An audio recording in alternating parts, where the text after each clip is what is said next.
بسم اللہ الرحمن الرحیم. السلام علیکم. میں ہوں فہیم احمد. آج امریکی اسٹیبلشمنٹ کو بدترین شکست ہوئی ہے، یہاں تک کہ اس کی فارم 47 ٹائپ واردات کرنے کی کوشش بھی ناکام ہوئی ہے، اور اس کے ساتھ ساتھ پاکستان میں کافی لوگوں کی خواہش پوری ہو چکی ہے اور ٹرمپ امریکی صدر بن چکے ہیں. نہ صرف ٹرمپ امریکی صدر بنے بلکہ ان کی جماعت ریپبلکنس کو کانگریس میں اکثریت مل گئی ہے. یعنی اگر ان کی پارٹی پوری طرح ٹرمپ کے ساتھ کھڑی رہتی ہے تو وہ اہم قانون سازی بھی کر سکتے ہیں.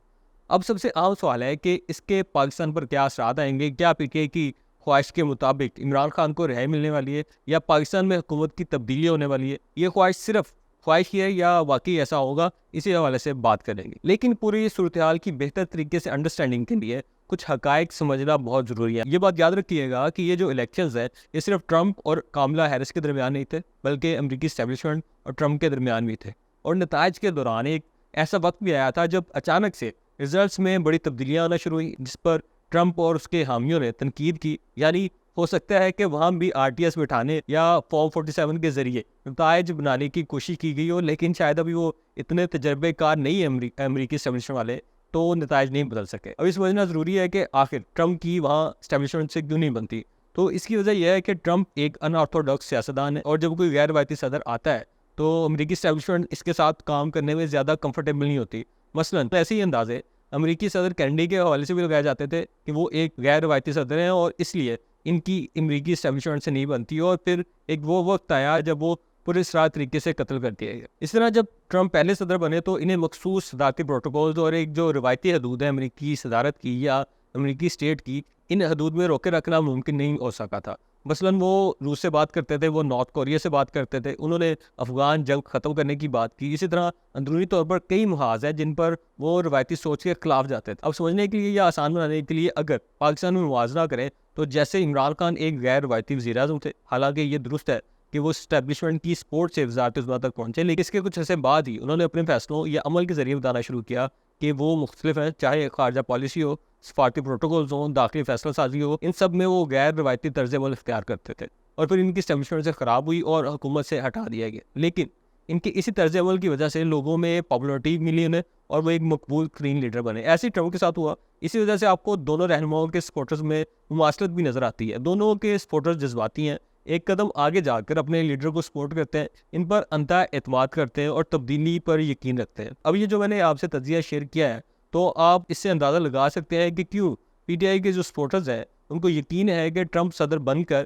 عمران خان کی رہائی یا واپس حکومت میں آنے کے لیے کردار ادا کریں گے. ان امیدوں کی ریفلیکشن آپ کو پی ٹی آئی کے لیڈرز اور سوشل میڈیا ٹیم کی پوسٹ میں بھی نظر آتی ہے. پی ٹی آئی کے سپورٹرز یہ سمجھتے ہیں کہ امریکی پالیسی میں ایک بڑا شفٹ آئے گا اور اس کے نتیجے میں اثرات پاکستان پر بھی آئیں گے. لیکن کیا یہ ٹرمپ سے امیدیں لگانا درست ہے کہ وہ پاکستان کو فورس کریں گے کہ عمران خان کو آزاد کر دیا جائے؟ یہ ایک پیچیدہ مسئلہ ہے، کیونکہ یہ سب کرنے کا مطلب ہوگا کہ آرمی چیف بدلیں، وزیر اعظم تبدیل ہوں، سپریم کورٹ میں چیف جسٹس منصور علی شاہ ہوں، جبکہ آئینی بینچ کے سربراہ منیب اختر کو بنا دیا جائے. تو یہ میری رائے میں بہت بڑا پروجیکٹ ہوگا. اس لیے یہ سب کرنے کی خواہش تو ہو سکتی ہے، لیکن اس کا حقیقت بننا ناممکن نہیں تو انتہائی مشکل ضرور ہے. اس کی کچھ اور وجوہات بھی ہیں. ٹرمپ کے لیے پہلے تو اپنی ہی اسٹیبلشمنٹ کے خلاف صدر رہنا ایک چیلنج ہوگا، اور پوری دنیا کے معاملات کے ساتھ ساتھ یہ نیا محاذ بھی کھولنا ممکن نہیں ہوگا ان کے لیے. اور امریکہ اس وقت اس پوزیشن میں بھی نہیں ہے کہ اتنا زیادہ پریشر ڈال سکے پاکستان.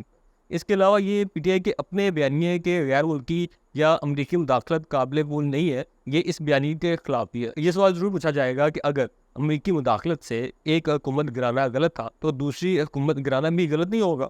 اور پھر کیا عمران خان کی رہائی کے لیے بیرونی طاقتوں سے امید لگانا درست ہوگا؟ یہ بھی درست نہیں ہوگا ظاہر ہے. اور یہ صرف میری رائے نہیں ہے، اس حوالے سے ایک باوقار اور لاجیکل بیان عمران خان کی بہن علیمہ خان کا بھی سامنے آیا تھا. انہوں نے واضح انداز میں کہا تھا کہ ٹرمپ کون ہوتا ہے جس سے امیدیں لگائی جائیں، عوام کو خود نکلنے کی ضرورت ہے. دیکھیں یہ ریئلسٹک اور لاجیکل بات ہے، یہ میں پہلے بھی کہہ چکا ہوں، اور میں نے اپنی پچھلی ویڈیو میں بھی کہا تھا کہ یہ کمزوری کی نشانی ہوتی ہے کہ جی قاضی جائے گا تو عمران خان باہر آئے گا، ٹرمپ آئے گا تو عمران خان باہر آئے گا. سیاسی تحریکیں یوں دوسروں پر انحصار کر کے نہیں چلتی. اگر پی ٹی آئی کو خان صاحب اور ورکرز کو رہا کروانا ہے تو خود جدوجہد کرنی ہوگی. اس کے لیے پی ٹی آئی کی قیادت کو سڑکوں پر نکلنے کا فیصلہ کرنا ہوگا، عملی فیصلہ کرنا ہوگا، زبانی غلامی نہیں. اب یہ عملی فیصلہ وہ آج کریں، کل کریں، پھر 2 ماہ بعد کریں، لیکن خان صاحب کی رہائی تب ہی ممکن ہے اور ورکرز کی رہائی تب ہی ممکن ہے جب پی ٹی آئی سڑکوں پہ پروٹیسٹ کرے گی اور بڑے پروٹیسٹ کرے گی. پی ٹی آئی کے سپورٹرز کو بھی یہ ریئلائز کرنا چاہیے اور لیڈرشپ پر پریشر ڈالنا چاہیے کہ سیاسی طریقے سے لیڈر کو رہا کروائیں، یوں عوام کو جھوٹے دلاسے دے کر وہ کب تک سیاست چمکاتے رہیں گے. آج تک کے لیے اتنا ہی. اپنا خیال رکھیے گا. اگلی ویڈیو کے ساتھ دوبارہ حاضر ہوں گا. اللہ حافظ.